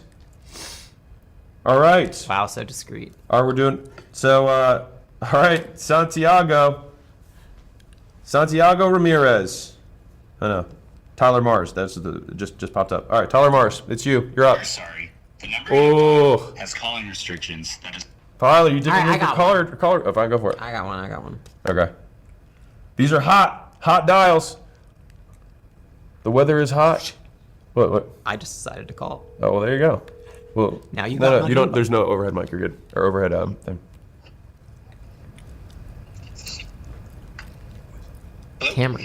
Cameron. What's up, man? How do you know who this is? Oh, I'd say we've known each other since we were probably 3 or 4. Cameron, what's up, dude? What's up, man? How you doing? Hey, Cameron. What's up, man? You ass. Okay, so well, you're on Hormozi Hotline. How's the physical? Well, how's your new baby, man? You got. Great. Oh, good. Yep. Good. Yep, she's doing great, man. And having 2 girls is a wild ride. All right. Alex knows what that's like. Having 2 girls? Well, anyways, it was before Layla.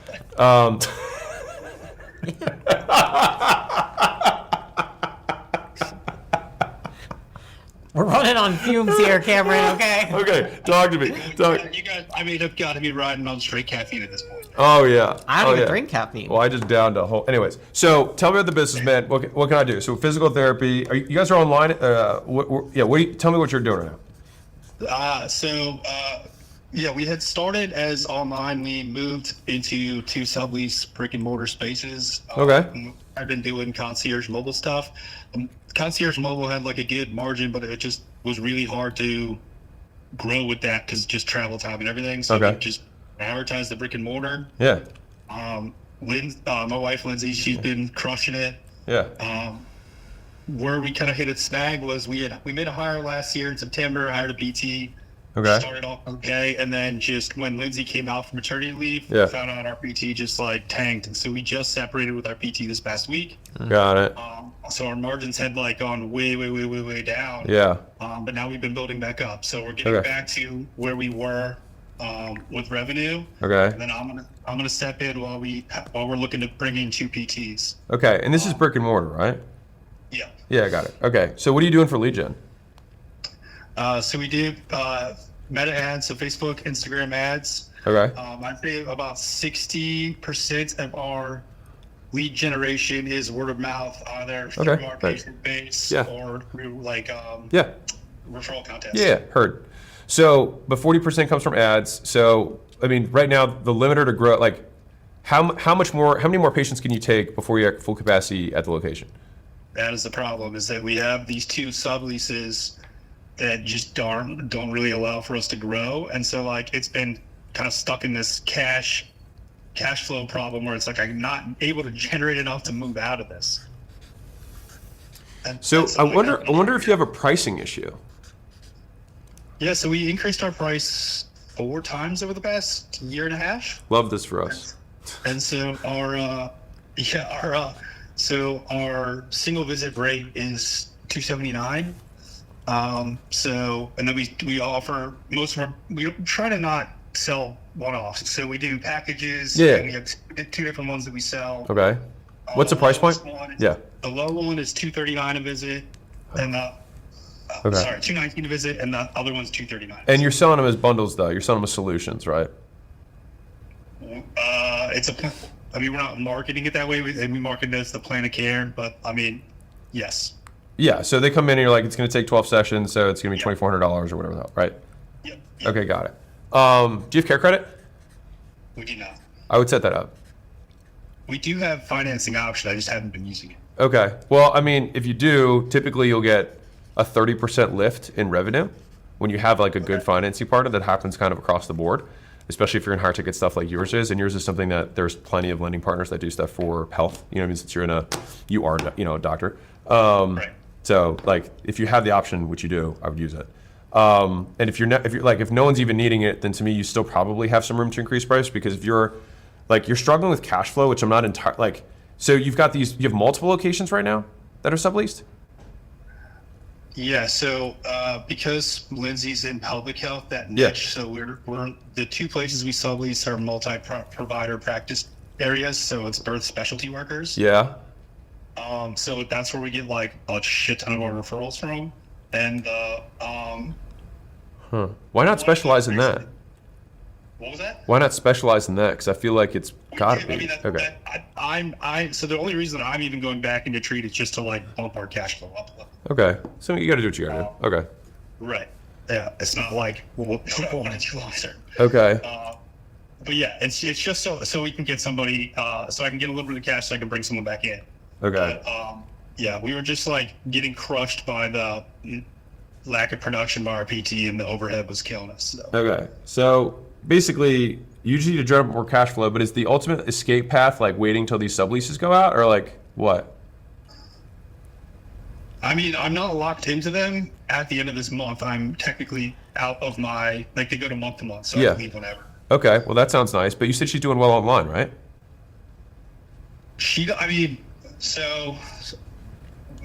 I would say the vast majority of the demand is for in person. Okay, good to know. All right. Even from like your Instagram stuff? Yeah, we haven't been pushing the online stuff. I definitely can. You said she's in pelvic health, like pelvic floor therapist? Yep. Yeah, she's a pelvic floor PT. Yeah, that's why it's in person. It's a little tough online. Yeah, okay, heard. Got it. Well, it's not, okay. So fundamentally, we just need to make more money, and the way to do that is that we have to get more people in, add financing, raise prices. Do you have any kind of VSL that people watch prior to coming in?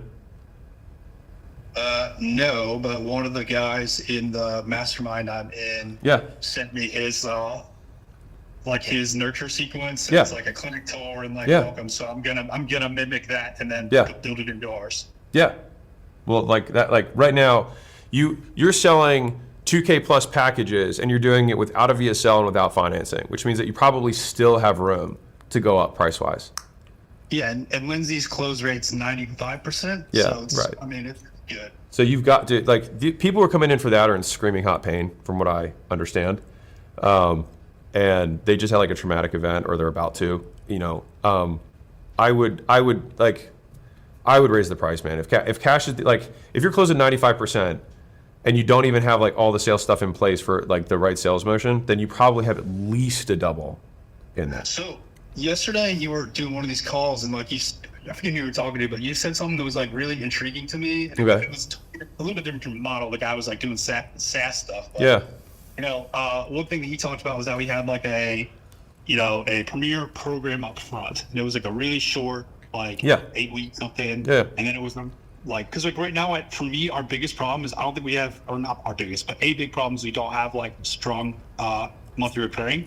Uh-huh. So I think it would be interesting if I I did something similar when you were talking to that guy, where I have like a premier package for like somebody who's coming with that hot spinning paint, and I said, but like I'll give you this for free. Yeah. If you just come into this, like, that's the decoy offer. That's the decoy offer in money models. Like, 1,500 2K a month. Yeah, that's the decoy offer. That's what it is. So they come in, you say, hey, this thing's $6,000, or if you just become a member of our, pelvic platinum club, platinum pelvic. Who doesn't want a platinum pelvis? Right? And so then we'll give you this $6,000 gift for free if you just join our club, right? Obviously not club, but you know what I'm saying, right? Like the membership. Right. So that's like, so either or is fine. Like if you don't want to do any continuity, no big deal. You can just pay $6,000 a day and we'll take care of you. Or we'll just give it to you for free when you join. And the goodwill on that offer is crazy. Right. And I mean, it crushes. It goes like, and the way that you do this, for everyone who's watching this, by the way, is you can balance how much cash you get up front by the price discrepancy. So I go over the metrics inside the book. But basically, there's a price premium of 30% because we ran this test. People are willing to pay basically when you're at parity, meaning 50% of people will go into continuity and 50% of people will just buy the one-time thing, is when the one-time thing is priced at 30% higher than the recurring. So let's say it's 2 months is the duration of your thing and your membership is, let's say, $200 a month. So $400 is the membership price for 8 weeks. And if I sold an 8-week thing and I sold it at $550, I'd have the same number of people who take $550 as $400. So that's the 50-50 split, and you'll have more front-loaded cash. If you want more people into membership, then you just basically keep jumping it by 10% each until eventually no one takes the front end thing, and everyone goes into continuity. Right. That's the idea. But the goodwill on that offer smokes. It's great. People love it. And then you can combine that with the waive fee offer, which is in the continuity section, and just say hey, if you cancel before this period, you got to pay that. And that's the way we do it. Love it. Cool? Yeah. Rock and roll, dude. Appreciate you. Congratulations on the kiddos. Give Lynn so much, and congratulations to the both of you. This is monumental feat. So Cam and I went to, for anybody who's watching, we went to, where did we go? We went to middle school together, but we were neighbors. And so from Baltimore, you can hear the Baltimore accent. I've been told that several times, and I still to this day, I'm like, dude, you have a deeper Southern drawl than the last time I talked to you. Maybe. Yes. Maybe. Okay. Well, dude, I got to hop on these other calls, but I appreciate you, man. Of course. Thanks so much. All right. See ya. All right. Hormozi Hotline. Next up.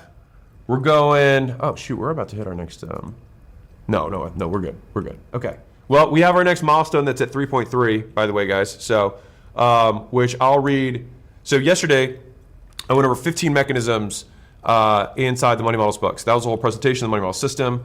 But inside the lost chapters, which is that guy, which everyone who showed up live on the first day, are you displaying it? Thank you. Thank you. There you go.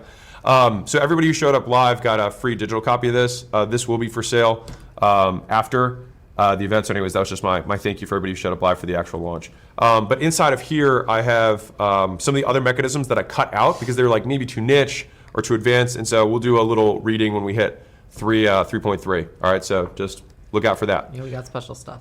Yeah, we got some special goodies. Okay, so who do we call next? Do you like, what name do you like? Okay, so we just got let's get a hot one. Okay, Joseph, Fit for Life Academy just came in. All right, Is $800. No, this is 800. Okay, I thought we did it. Hey, oh, that was a Speedy Gonzalez on that one, man.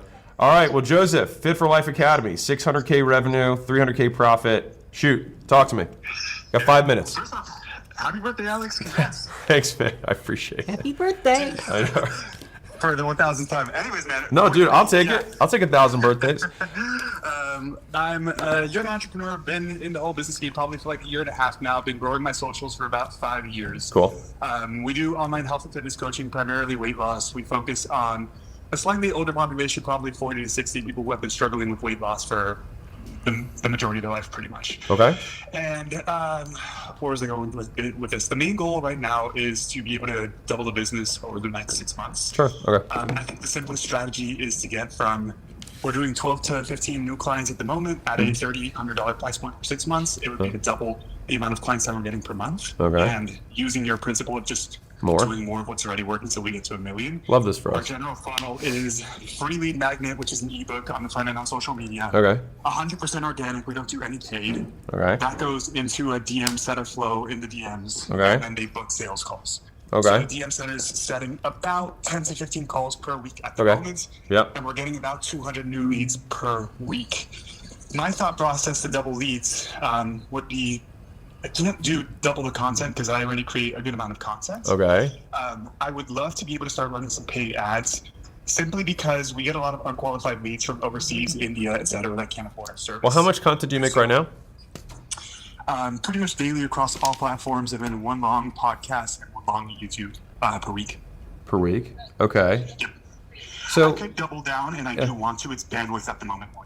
okay, so this is what I'm, so go ahead. We're gonna say the same thing. Actually, I don't know if we will. I don't know if we're going to say the same thing. So instead of doing twice the volume, what I'm going to recommend is that you spend twice as much time on each piece of content. Yeah. I would say I feel like I have the content dialed in pretty well.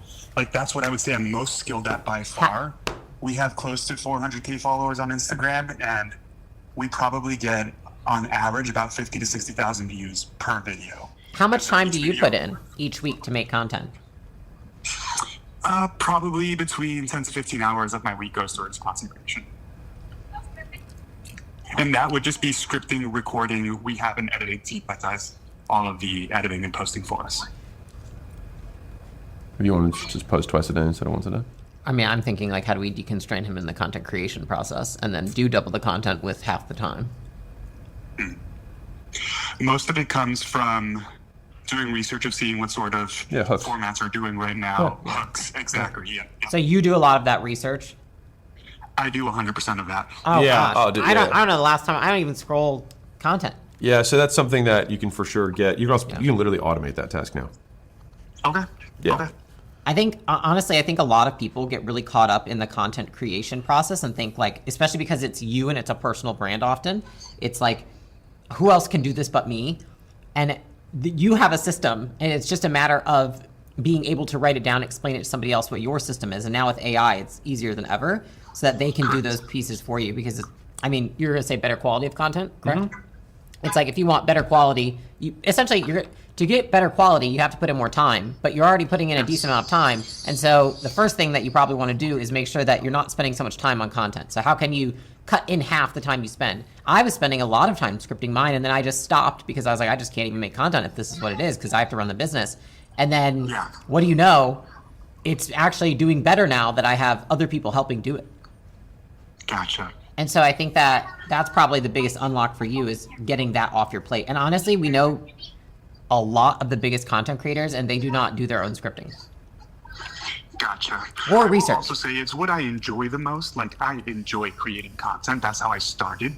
So I enjoy that aspect of it. And what you're saying makes perfect sense. And one thing I have been, in the question I originally asked, one of my big bottlenecks is that we've gotten to the point where we have about 5 to 6 sales calls on the calendar, probably 3 or 4 sales calls on the calendar every day. And it's a great problem to have, but I take all of those. So I now need to delegate that and get a salesperson in place. My thought process with doubling the leads sooner than later would be, because I heard Alex, you talk about this on a podcast recently, that it's a pretty simple unlock to start running some ads just to get more lead flow to the lead magnet that's already working. Yeah. So my thought process is just like start running some DM ads and just get a second DM setter, double lead flow, get 1 or 2 sales closers, and then that be the simple, at least in my perspective, the most linear path to 25 clients a month. Do you, when you're running a DM flow right now, is the at the end of every reel, are you saying like DM PDF or DM? Every single video and stories daily. I feel like that also overwhelms the audience. Well, I'll say this: I don't know if it completely overwhelms the audience because a lot of the reels are going to new people, so they've never seen you before. Also, are you posting like many times a day on trial reels? No. Okay, so right now trial reels are 100% guaranteed new audience. So what I would do is look at your like sort by best reels of the last 12 months, right? Okay. And then you're gonna get call it your top 20 or top 30 of all time, and I would post all 30 of those every month. You can even post like 2 of those a day in addition to your existing post, and post those straight to trial reels. Only new people see them, And then it's still like, honestly, if you did nothing else from what we're talking about right now, just do that, and you'll probably get you'll get a noticeable boost. And as long as they let you do it, I would be milking the hell out of that. Okay, that makes perfect sense. Cool. Would you encourage the ad strategy? I want, like, real talk, I want to figure out how to make the content better.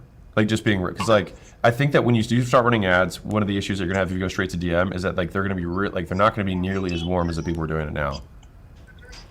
Even if it's retargeting based to people that have engaged with my content? Well, if it's retargeting, okay, but then if it's retargeting, it's not going to be the number size is not going to be high. Gotcha. Okay. You know what I'm saying? Sense. Okay. Cool. I would do aggressive volume on the trial rails as thing one, and me personally, I would see how can I spend more time on the content, and that means that how do I eliminate all the other stuff that are lower leverage on the content so I can still maybe spend your same 15 hours or 20 hours, but on the higher leverage work, so that you can still make it better. Because that's the long term is that you just have to keep growing the brand. Because the ads is just going to reach further into the base that you have, into slightly colder people, unless you have a true cold conversion mechanism, which right now you don't. And to me, the risk of trying to figure that out right now wouldn't be my first bet.